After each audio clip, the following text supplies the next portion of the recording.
This is Outside the Round with Matt Burrill, a Raise Rowdy podcast. What's going on, guys? Welcome back to another episode of Outside the Round with me, Matt Burrill. Shout out to our good friends from Surfside. No bubbles, no troubles. Delicious vodka, iced tea, lemonade, all the good stuff. Today, very, very, very special guest, a guy that I've been a huge fan of his music. I've been a huge fan of his podcast, 10-Year Town. He's got a new project, All the Rest, EP to kick off the year. It's our man, Troy Cartwright, brother. It is awesome to be sitting across from you, man. Hey, man. Thanks for having me. Dude, anytime. Like, huge fan of what you do, seriously, and love the conversations that you have with different folks here in Nashville and folks that are in the music business, and super stoked to have some new music coming out from you, man. Yeah, I'm pumped. How's it feel to have a project coming out to kind of start off the year? It feels great. You know, I've been working on this record, this EP, etc. All the rest is like a part of like a like a larger body of work, and I've been working on it for so long, like literally years, to the point where I'm like, is this ever gonna happen? You know, I'm like so in the weeds on this thing. So for it to be kind of where it's at now and ready to be, released into the wild, so to speak, it's really exciting. Yeah, what made you want to go for it now? Because I know 24 and in previous years, you put out a lot of music in your time, bud. And 25, you put a little bit out there. But what is it about 2026 where I want to get songs out there? Yeah, that's a great question. So, it's sort of a longer story, I guess. But I think, my career has always had these like different, I don't know. It's like I started in Texas. That was like one facet of my career. Then I moved to Nashville and I got signed, and that was like one part of my career. And then I was sort of post-label for the last 4 or 5 years. And that was, a really great experience where I had all this freedom to like put out as much music as I wanted, whatever was inspiring me. And I kind of got to this point when I was putting out my last project, Bygones, where I was like, I really want to just like take a second, because I've just been going, like you said, I think I released like 30 songs in like 2.5 years or something. And I really wanted to like take some time, and like, I felt like I earned like the ability to like take a little break and just like really think about what I wanted to do next and what I wanted to say. And so I kind of had this idea where I wanted to like dig a little bit deeper and like get to make a project from start to finish with the whole record in mind, which is something I haven't somehow, like, even though I've been doing this for so long, I've never really had that opportunity. It's always been sort of, okay, we got this song. Does this song go with this song? Let's just put these together. That sounds like a record, just right? Just puzzle pieces. Yeah. This was the first time I really got to like sit down and go, what kind of world do I want to make? And getting to sort of like pull out, the way that I think about it is there's just a giant chunk of marble that I've had, and I've kind of gotten to slowly chisel away at it. And so getting to kind of free this idea from the marble has just been like really rewarding, and I'm really excited about it, and I'm really proud of it. Yeah. Are you still working with Aaron Esheis? Yeah, with Aaron. Aaron did a couple songs on this record, and Brandon Hood did the other ones, and then the title track, etc. All the rest was produced by Jason Massey. Nice. Yeah. That's awesome, man. Yeah, and that's kind of one of the benefits to being in town so long. You've been here so long that you have your guys and girls that you love to create with, and they've grown over the years just like you have, to where your whole process kind of marinates, man, and then it comes out of the oven exactly how you want it. That's right. You know who to use. It's like, oh, I'm trying to make this dish. You know the guy to call for that, Yeah, man. So I want to back up to you're a Texas guy, but you went to Berkeley. You spent some time up in New England. What was that like, transitioning from Dallas going up to New England, man? It was great. When I was graduating high school, I was just desperate to like get out. I think I chose Boston because it was far. I just wanted to try something different. And it was way different from growing up in Dallas. It was a culture shock for sure. And immediately I was not the best musician there at all. And that was really, honestly, like super beneficial to Yeah. realize like, oh, hey, the world doesn't revolve around you. Yeah. and if you want to be good at this, you're gonna have to like put in a lot of work. So I loved all of that education that I got musically, and then also one of the cool things about being at a place like Berkeley is that it's really international, and so you're just around people that aren't like you. I mean, Yeah. that literally grew up in a completely different situation than you, from people from all over the country and all over the world, and like, you know, it was, I think, just like pretty foundational to me as a human being, like how I see the world or whatever. Yeah, man, perspective is a huge thing. Yeah. And to get that in your college years, Yeah. not a lot of people have that, you know? It's so, and I think that helps you as a creative with the songwriting process and No this whole doubt. music thing of understanding how it works outside of living in Dallas, you know? Yeah, and you know, like just growing up, you know, like I'd never drank a beer till I got to college. You know, that was a whole learning process. Yeah. Of just how to like conduct yourself, you know. Yeah, man. In the world, and so I learned a lot at Berkeley for sure. Yeah, and Boston, like you said, is just a whole different world. Like, I'm a New York guy, so Okay. I grew up about 30 minutes outside New York City, went to college in New Jersey, spent a lot of my time before I moved here about 8 years ago, Yeah. living in the Northeast. Yeah. And Boston is just such a different vibe. Like, the Yeah. culture of people up there, like, you still have that blue-collar kind of feel to it, but Yeah. it's an exciting place, I'm sure, to spend Oh your yeah, college it's time. great. And we would go to New York like all the time. It's just, everything's Yeah. just a train ride away. Yeah, we took the I don't know if it was still running. We would take like the Funghua, the Oh, Chinatown bro, bus. the Funghua Yeah, bus. man. You're taking me back, It bro. was like $25. It'd drop you off. It'd pick you up like in like South Station in Boston and Yeah. drop you off in Chinatown in New York. And I think pretty soon after I moved, they like had to shut it down because I think it was like really unsafe. Yeah, it was. I never experienced the Funghua. I had buddies that would kind of take it for the bit or to go see buddies that were up in New I England. mean, it was cheap, dude. One time I was on there and there was just like a lady with a live chicken. Yeah. and I was and like that no one was fazed by this. Yeah, man, the Funghua, bro. I haven't talked about the Funghua Yeah, in a man. while, bro. That takes me back, man. Yeah, It's a different world. frequent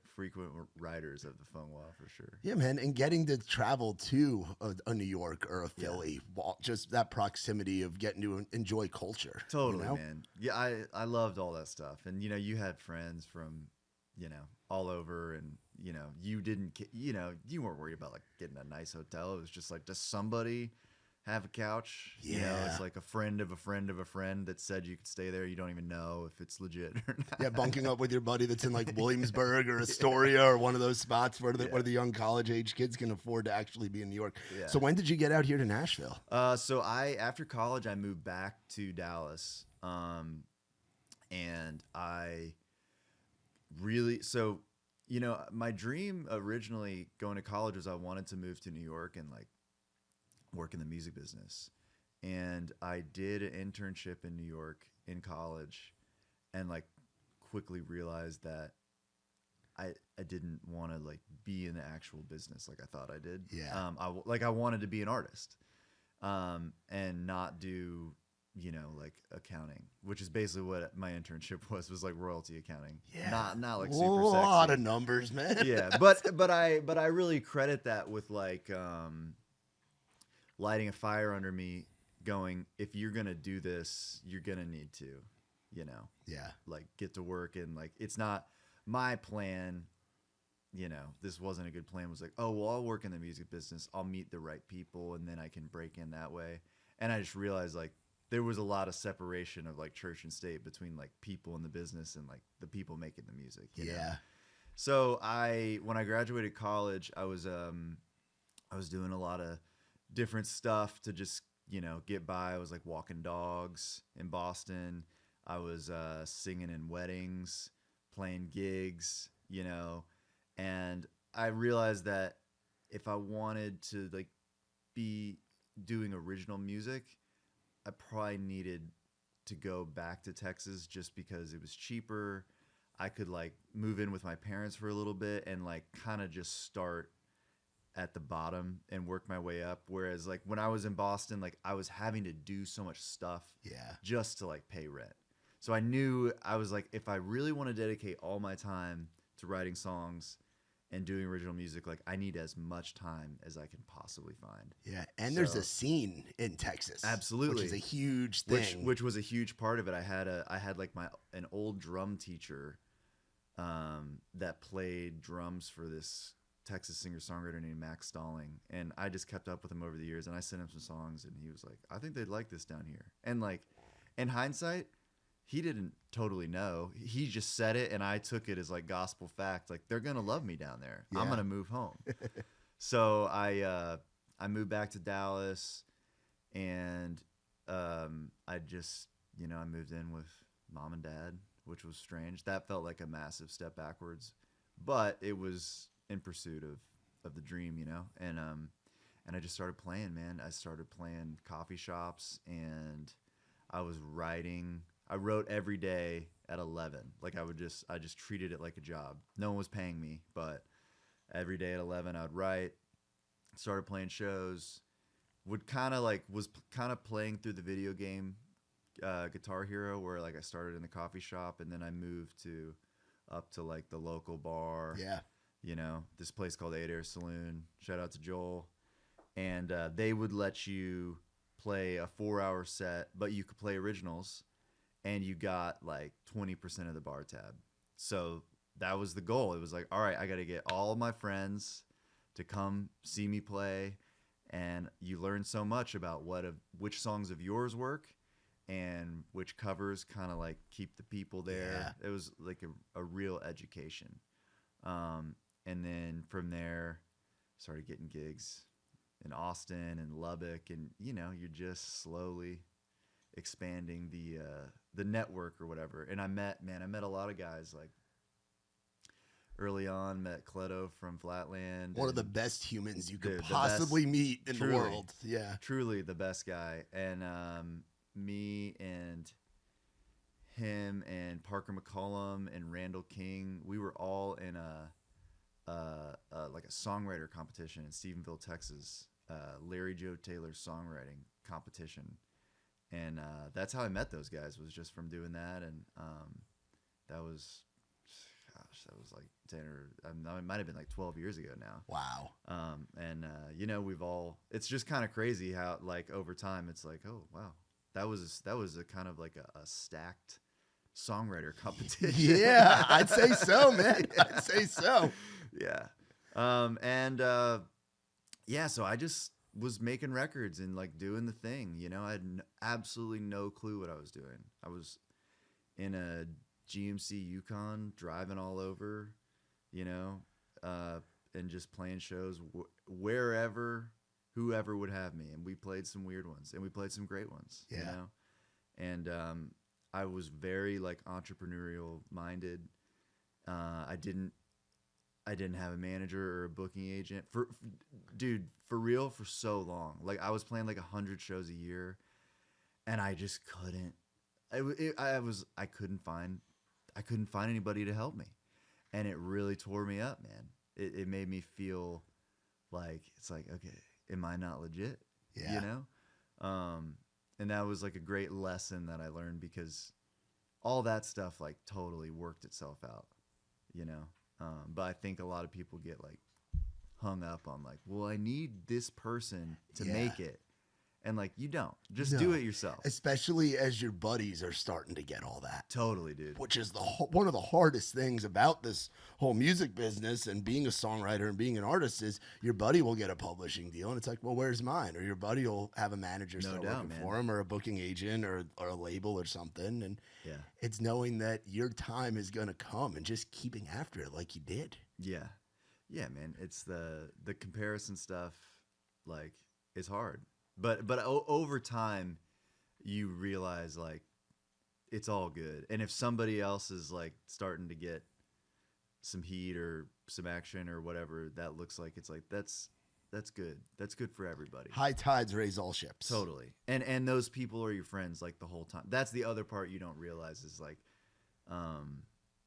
the friendships that you make along the way, dude, it's literally the whole point. Yeah. You know, it's all about the ride and whatever, all the good stuff, records that you sell or cool shows that you play. It's like, that stuff's cool, man. But like, it's the people you're doing it with that really like make it worthwhile. Yeah, I was saying this in a Red Door conversation with a kid, which I have a lot of those, hosting events in town. Even though I'm 10 years off the booze, it's like I spend a lot of late nights at Red Door still with the kids that are new to town. Yeah. And I tell them this whole thing is about creating cool things with your friends. That's it, man. That's really what this is. And when you realize that it's that, which is helpful at a young age. So a lot of guys and girls people still do it where you can make a whole career and make a whole living just staying in Texas. So what prompted the leaving the Lone Star State to come out here? Well, I never thought I would leave. Yeah. And I had started getting some traction around this EP I made called Don't Fade. And I had a radio promoter that was doing like Texas radio. And she knew a guy in Nashville that was a publisher. And she was like, you should meet this guy. You should just go up there. And I had some friends in Nashville, so I was, you don't like need a ton of excuses to go to Nashville. No. But because I'd never really been before to Nashville. So I came up here and I met this guy, and he took a meeting with me, and I played him some songs, and he was like, that's cool, man. And you're like, so do I get a like, you don't know how it works. Yeah. And he it was very nice of him. He set me up on a few co-writes. And I'd never really done that before. And I came back a couple months later, and I had my first co-write, and it was with this guy, Clint Daniels. Yeah. Who's like a legend and an amazing human. And I have no idea why whatever they said to talk him into writing with me was a good sales job on their part. But we wrote, and then afterwards he took me to Red Door, of course, and it was probably like 3 p.m. and he's like, all these people here are songwriters. And I couldn't believe it. Like that, I didn't know that there were other people that were like messed up the same way that I am, and introduced me to all these songwriters, and I was hooked, man. I was like, this is it. Cause it's doing it in Texas was so great. But Dallas itself was like a little bit lonely in terms of like just having people to write songs with. There's not like a ton of infrastructure around songwriting.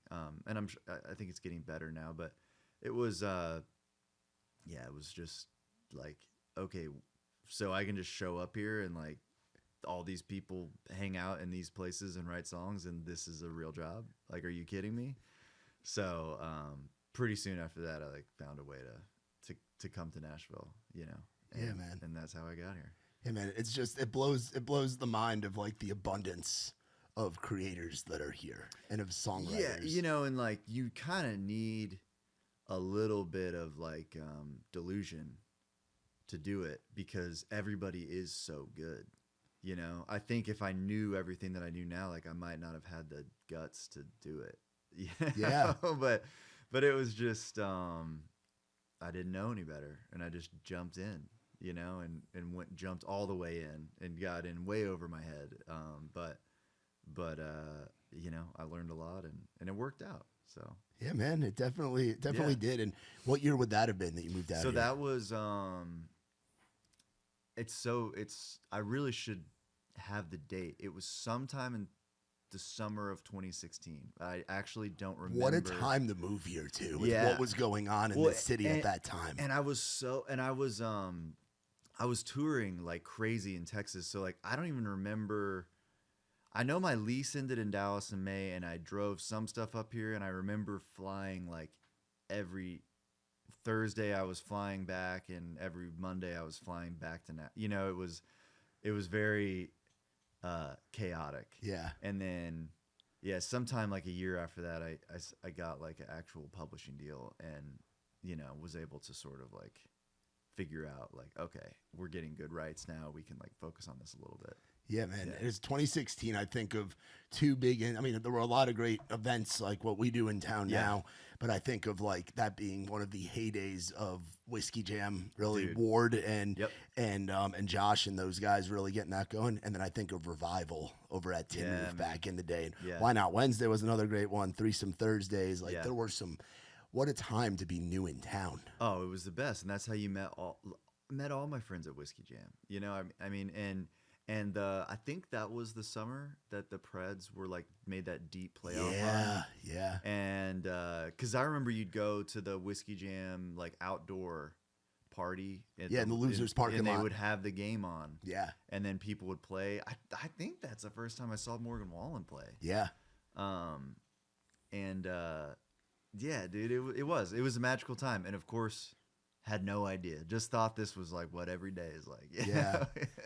Yeah, man. And it's like that sense of community of those years. Because I got here 2018. So I was like right in kind of that middle ballpark of just, you went out during the week and then you went and watched your buddies play or made new friends that were playing. And then you'd go to Losers and listen to the band. And then you go to Red Door. And it was just like, that was the it was a scene, man. And then going to Revival on Tuesdays was like an institution. Like it was a big deal when a buddy of yours was playing on that pew. Yeah, man. You know? Absolutely. Special times, man. Yeah. And like I said, I love your music, but I also love what you're doing with 10 Years Town. Oh, man. thanks, man.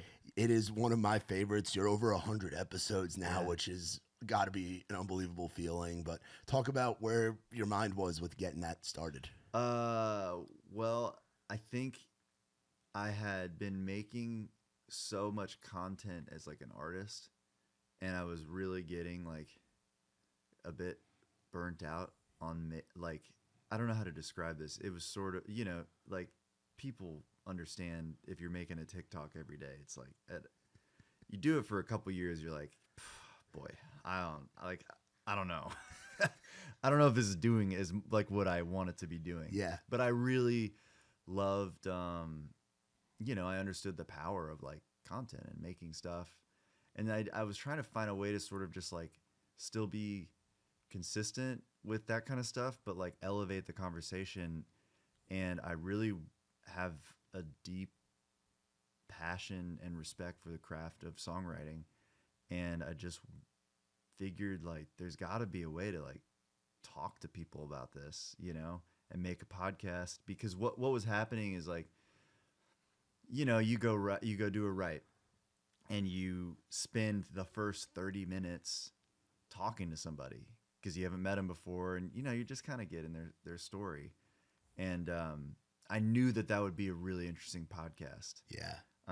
But I didn't totally know how to do it. And I thought about it for a long time, and, you know, was trying to find like the perfect name. And one night, me and my wife, we have like a kitchen table in our house, and we talk most nights there and just like, you know, try and like solve all the world's problems basically. Yeah. And one night she said like, "Oh, your podcast should be called 10 Year Town." And it was like, "Oh, of course." And then after that, it was like within a month or two, like it, you know, somehow once we had the name, it was like easy to like get it going. Yeah. And then I had to just convince all my buddies to like come on, and it felt like super uncomfortable, you know. Yeah. First few episodes, you're like, "Hey, will you like come do this thing that I'm in no way qualified to do?"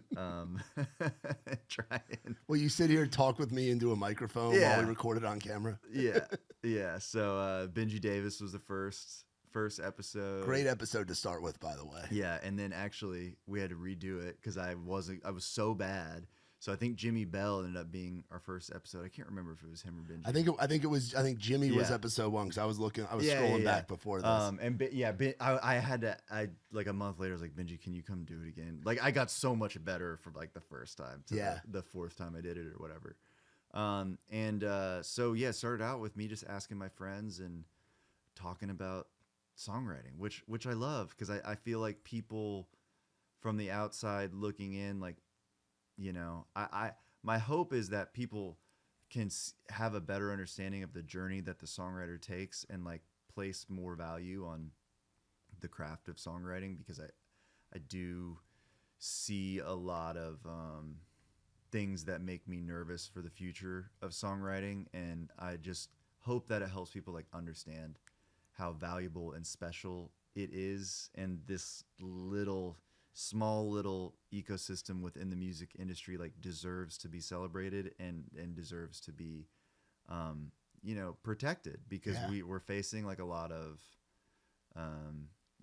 headwinds, and there's a lot of really smart people trying to figure it out, and ultimately it'll be fine. But hopefully this helps everybody understand it a little bit better. Yeah, man. And I love how in-depth the conversations get. Like, for me, some of my favorite episodes have been the Stephen Wilson Jr. episode was incredible, man. And I had him on here a few years back, like when he was just starting to go out there with the Brothers Osborne guys and like just starting to kind of get music out there. Like I think 1994 just come out, you know, and to see what he's done. But listening to him tell his story, Hardy said some incredibly inspiring things on his episode. You just had Isaac from 49 Winchester on. We're big fans of them as well.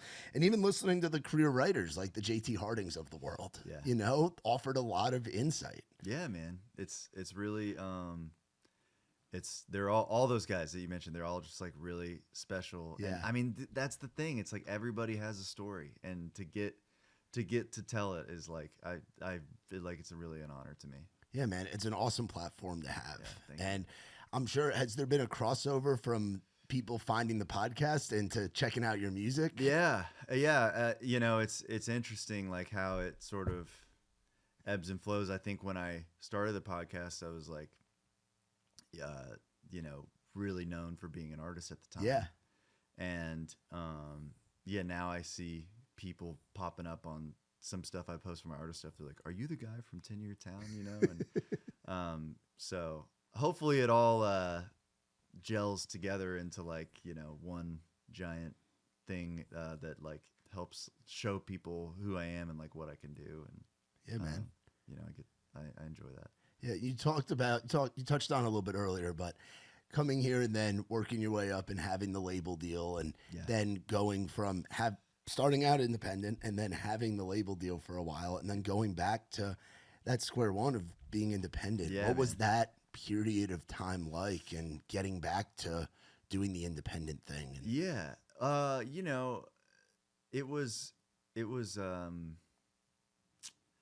It was like quite painful at the time, for sure. It was like very disorienting. I think there was a lot of fear involved, just from the standpoint of, you make a lot of friends in your peers, your songwriting peers, and they're writing with you because you have a record deal, and they hope that you can go to the radio and take their song to radio. And so like when all of that sort of suddenly goes away, there's, a fear that, are these people even my friends? Yeah. And that's a lot to navigate, just mentally. I think it was like it was filled with a lot of landmines, I guess, that I was having to walk through. But ultimately it was like, what, am I going to do something about it, or am I just going to give up?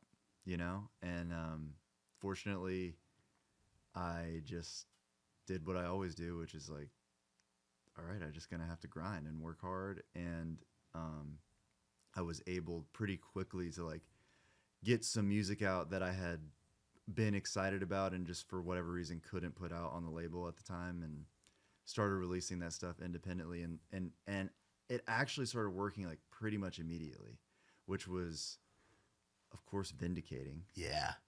And a relief. And gave me a lot of room to kind of like try different stuff, because it was, when you start to have success, like you have some money coming in, and you can kind of like take more chances, which to me has just always been the goal. It's like I just want to make stuff. Yeah. So as long as I can keep making stuff, it's all good. Yeah.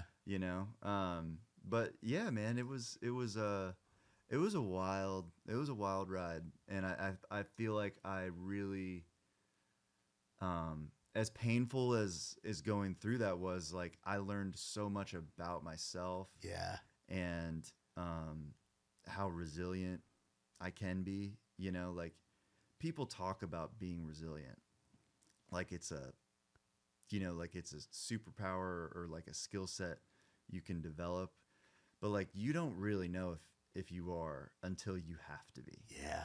If that makes sense. No, it makes total sense. But when your back's against the wall, what are you gonna do?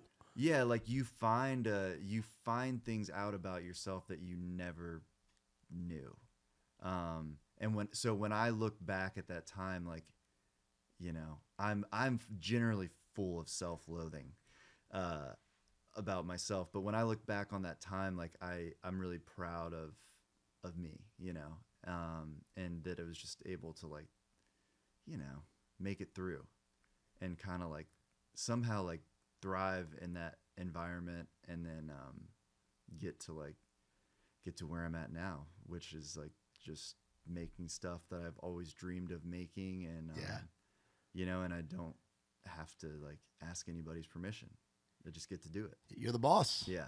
You're the boss. I always try to bring that up especially when I get like the young kids that just moved here. I tell them like, you're the CEO, know, you're bringing on partners for your product. That's right. That's right.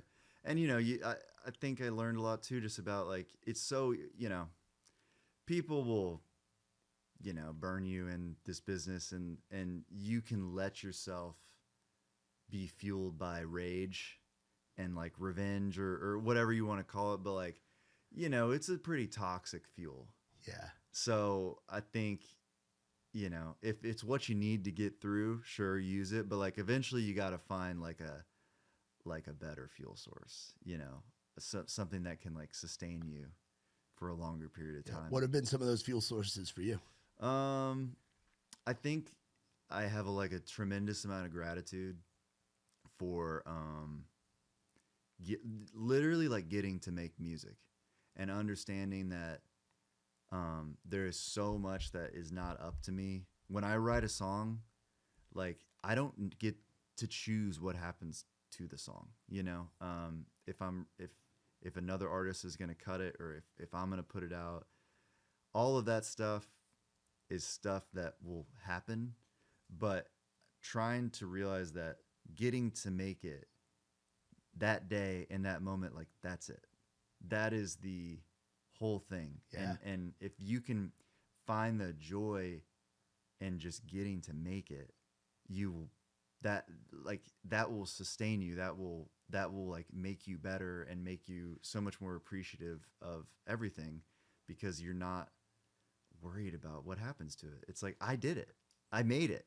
That's it, and that is really, helped improve my my outlook on life. Yeah, man. No, it makes total sense. And you talk about being a songwriter and wondering if it's going to get cut. And you've had Lee Brice, Nickelback, Cody Johnson, Ryan Hurd, Josh Abbott Band, a bunch of others. Yeah. What's it like when you have somebody cut that song, and then you get to hear that finished product, and especially like a Lee Brice, like Kill the Man or a band like Nickelback, like that's gotta be sick. Yeah, dude, it's just an honor. It is. It's always like doesn't feel real. My first like big cut, I guess, from like a major label artist was Ryan Hurd, and I just remember getting a text from him, and it was like, maybe Ryan Hurd, and it was like 2 a.m. and I was at Basement East or somewhere over there, and he was just like, I love this song, are you gonna cut it? And I was like, I need to respond to this tomorrow. Yeah. I hit him back the next day. I was like, man, I love this song, but if you love it, you should put it on your record. And he did. And you're like, that's, dude, like I came to town looking up to Ryan, and the music that he makes and his artistry. So for him to put it on his record, that was like such an honor. That kind of stuff just really puts some wind in your sails, Oh, I bet that next right you go in after finding out about that cut, you're like, you feel like you belong. You're like, all right, this isn't all some elaborate joke that's happening to me. This is like actually real. And it's the same way every time. Like I have such vivid memories of like every song that's gotten cut. I think the Cody Johnson cut, Wished It Was You, I was going to New Orleans for a bachelor party, and Hardy's wife Callie was randomly on my flight. So I'm sitting there, and she like somebody taps me, and I look up, and it's her, and she turns her phone around, and she's like, "I'm listening to your song. Wished it was you. Hardy just sent it to me." And I was like, "Huh, that's pretty cool," you know. And Hardy's my buddy, and I wrote it with Zach Aubin, who writes for Hardy.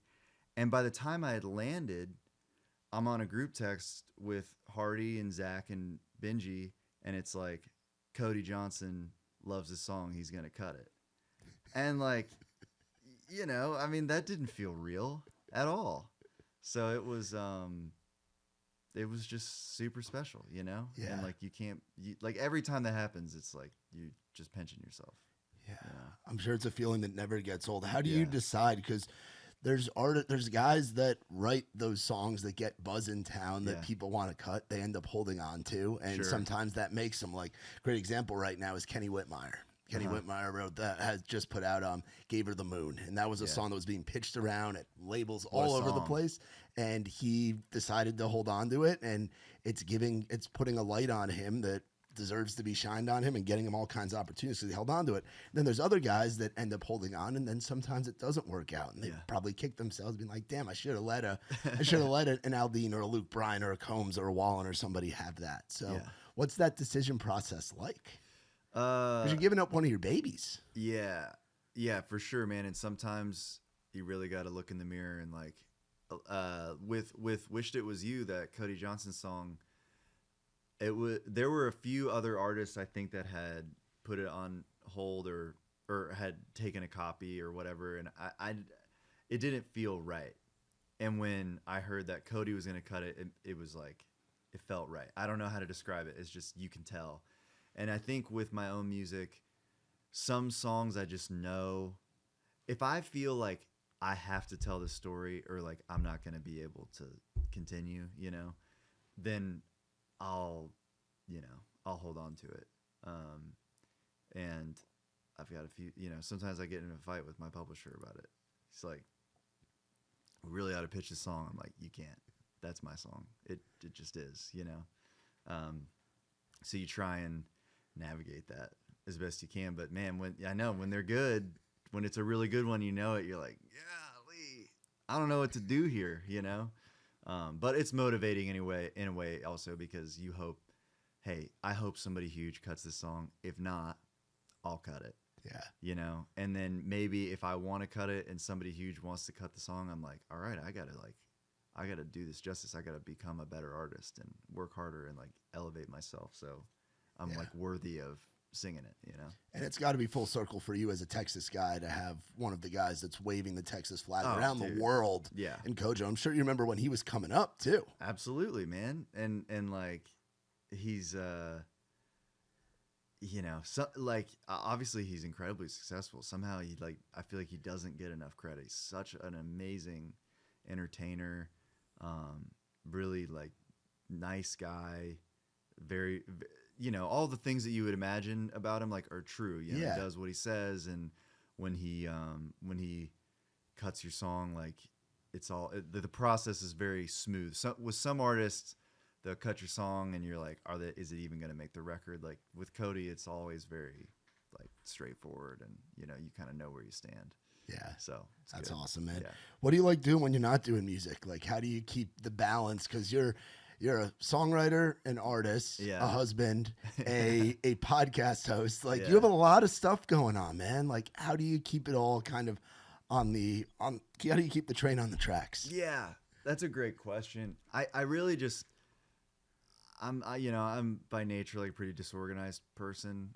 I think that like surprises people because I do a lot all the time, but like I just kind of like every day is tornado, and I'm just like, I don't know, this is what I'm doing today. But as far as like what I do to relax, I mean, for the most part, man, I just like play music. I mean, I love it so much, and I like to read and like study and listen to records, and I'm really into kind of like some of the philosophy behind art, and I've been kind of like digging into that a little bit more, and been talking about that a little bit on the podcast. But, you know, I'm just like trying to find the meaning of life, you know, and like how if that's through a song or through a book on philosophy or through looking at birds, you know, and taking a walk, like whatever it is, I've really try and like find a way to stay present. And I feel like I'm in this phase of life where everything's happening really fast, and I'm just like kind of almost digging my heels in, like trying to slow down and just like enjoy it. Yeah, man, we get one life. Yeah. We get one shot at doing this, so it's enjoying those moments. Like you said, being present. That's something that me and Nick with the Raise Rowdy stuff have to do. And we're running around like tornadoes as well, you know, where it is. I have that ADHD complex where it's like I almost do better in chaos. Like the structure kind of scares me sometimes. Yeah, you know, and I mean that you got to be careful. Like when I'm on the road it's the best, because the only thing I got to do that day is get from Kansas City to Omaha, you know, and you feel such a sense of accomplishment when you're on the road. But like day to day, you don't have that, and you have to make sure you're, you know, staying on top of things as much as you can. And like with making the record, it's just been like really, I feel like part of the reason it's taken so long is just because I'm like, there's nobody asking me about it except for me, if that makes sense. You know, like if I slack off today, then I'm just a day further away from it happening. Yeah. So like staying locked in is like part of what makes it happen. Yeah. So what are you hoping people feel when they listen to all the rest? When they listen to part one of this bigger project that's gonna be coming at us later this year? So a lot of my favorite records kind of give a sense of place. If you think about like Southern Accent, Tom Petty, or like Nebraska with Bruce Springsteen, like I have always loved those records. And when I made this record, I had a place in mind, which was like it's this place out in West Texas that some of my family is from, and like where I used to go when I was a kid. And like when I have this like weird reoccurring dream where I'm out there in West Texas, and I just love that place. I love the way that it feels, how open it feels, and I had always wanted to do that, and I just never could quite figure it out. I've written a few songs kind of around this character that inhabits that world. And when I made this record, like I sat down, I was like, all right, I've got to do this. I've got to like set this guy in my head free. This character that I have, I've got to build him a world. And so that's what I tried to do, and we've tried to be really diligent with this project of like creating, you know, not just the music, but like the songs, of course, and like the visuals. For like we went out to West Texas to like make a lot of the stuff, which was really fun and really difficult, you know, like nothing about this record has been like easy, but I think that might be what makes it great. Yeah. Yeah. That it's been challenging you. It has challenged as me a creator. It has challenged me more than anything I've ever done. Wow. And it's scary. You know, it's scary because you're like, wow, I put a lot into this. I hope people like it. Yeah. You know? But then I just go back to what we talked about earlier. It's like, man, getting to make this has been like such an honor. You could still be walking dogs in Boston. Yeah. You could be doing anything else. But the fact that you get to do what you want to do, and have that opportunity to bring that into the world and bring it to life, man, that's something you can't take for granted, and you got to be proud of every day. Yeah. That's what keeps you going. That's right. Yeah. So I'm excited, man. Of course, you know, I'm nervous, and but I think, and as far as like, I try to throw a dart, like I know that I'm like hitting the bullseye as much as I can. So Yeah. like beyond that, like it's not up to me. you Yeah. know? So what made you choose the songs that are on all the rest for Yeah. like part one of the bigger project? Well, I'd always sort of envisioned this EP. It basically this started with that song, "It's Better All the Rest," and which I actually wrote like a few years ago, and I wanted to put it on a bunch of different records, and it was always like, no, you can't put this out yet because you don't. It's part of a world, and you haven't made the world yet. So if you just put this out there, it's not gonna like mean enough. So I was really challenging myself to like Yeah. make sonically and song wise, like make a body of work that could like support this song. And so yeah, I just wrote and wrote and wrote, and even cut some stuff that like isn't even going to be on the record, but just trying to like get as close to the thing as I could. And so yeah, this has That's All Right and How Missing You Sounds, which is a new one that people haven't heard yet. It's like one of my, I love this song. Who'd you write that with? I wrote that with Brandon Hood and David Ray. Nice. And we were writing it. We were out at the castle in Franklin, and we wrote like most of a song, and then we got to the bridge, and it started doing this thing, which you'll hear. It's like, sounds like old Tom Petty, I'm one heartbreak away. And that was the bridge, and I looked at Brandon, and I was like, hey, dude, I hate to be that guy, but like, this is the only part of the song that I care about. This is the chorus. So we have to redo the whole thing around this one part of the song. And honestly, it was like super quick to like move it all around. But that was a really fun experience. And then cutting it with Brandon Hood is like an amazing producer, and he's like crushing it right now. He's doing like the Ty Meyer stuff. Yeah. And, a bunch of great records. We have been making this album since I think 2022. Wow. So just a little bit at a time. You know, we've done a few different studio sessions, and he's been like a huge part of the process, and I'm incredibly grateful to him because it's taken a while, obviously. But it's almost better for it to have, like we talked about earlier, like the time to marinate. You know, Totally, dude. You're Totally, not, and it's you're all not rushing anything. yeah, and it's all very intentional. And like this other song on the EP, the song called "You've Got Away," Brandon and Billy Montana wrote that song, and Brandon did like a demo of it. And like when I first got it, I was like, man, this is a cool song, but like not for the record. But 6 months go by, you're listening back to what you think the record is, and I'm like, well, hold on a second. You drop that song in there, and you're like, oh my gosh, it's like it was supposed to be here the whole time. Yeah. So having the time to get to really choose like what's going where and be intentional, and with the EP and with the album that you'll hear eventually, like it feels very, to me anyway, feels incredibly cohesive and thought out, and like the pacing of the whole record and all that stuff. So that's just been a dream that I've always had. I've always wanted to make a record like this, and for one reason or another, just never had the opportunity. So to get to do it now is like feels really exciting. That's awesome, man. And as a consumer, as a fan, I can't wait. Like I'm so Yeah. pumped that you're back. Like 26 is a year of music for you. Yeah, man, absolutely. Yeah, I'm super pumped. So It's awesome. And then you talk about being on the road, and are you still out there doing that a bunch? Like yeah, a little bit. Kind of trying to find my way. I think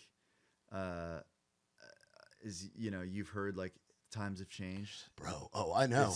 I know. It's a little different than Yeah. it used to be. Whatever stuff, like gas is expensive. Yeah. Venues are, there's a million reasons why touring is harder, but I also believe that it is like more important than ever. Yeah. Just to get out there in the real world, and like connect with the fans. I mean, like there's so much you can do on your phone. That's the trap.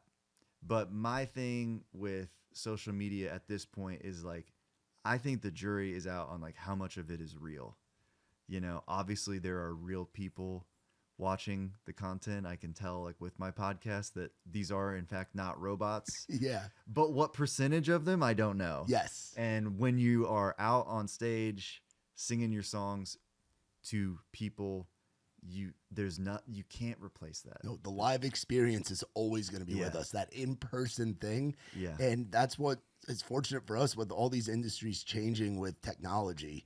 That live experience is going to be craved more now and in the future than ever before. Absolutely. So I'm trying to like be strategic and take my time and like find the right partners and the right places to do it. But like that is a huge part of my plan for, you know, 2026 and beyond is like doing that, and I'm excited to get back out there. That's awesome, man. Well, I can't wait to get out to a show. Yeah, watch you out there, man. Be one of those folks out in that crowd, man. Yeah, And I love that. thank you so much for coming on Yeah, here, man. Like seriously, you're someone that I've been talking about with Nick, where I'm like, I gotta get Troy on here, like, cool, man. and keep doing what you're doing, man. Like the podcast is so helpful to folks like myself that are in the industry and here in this Nashville world, but for the people that aren't here that are curious about what goes on and hearing people's deep stories, man. You have any other episodes coming, like any upcoming ones that you're super stoked about? Oh yeah, man. We got one with we just did Chris Blair from the Listening Room. Oh, nice. Incredible story. Yeah. We've got Lee Miller. Yeah. Like legendary songwriter. Great dude, yeah. Wrote in color, you know. Yeah, we got a bunch of stuff coming. So I'm pumped, and thank you for having me, and thank you for the kind words about the music and the pod. And, Dude, of course, it's bro. an honor to be here. Of course, man. And pop out whenever you're free. Pop out to an event sometime and Yeah, come man. hang, man. Yeah. Because we're trying to showcase that live experience as well, because it is so important, and it's such a big thing in the community, man. Well, y'all be sure to go check out our man Troy Cartwright. All the rest, the EP, be on the lookout for the full picture. Go to West Texas with our man Troy. The project will be coming out. Full project will be coming out later on this year, but all the rest, go stream that thing and check out the 10 Year Town podcast. Incredible pod. Learn so much on there. You get to hear some incredible stories and get to know more about Troy on there as well. Shout out to our friends from Surfside. No bubbles, no troubles. Check them out and get them wherever you get your booze. And for more on us, visit raisedrowdy.com. For my man Troy, I'm Matt Burrill. This has been Outside the Round.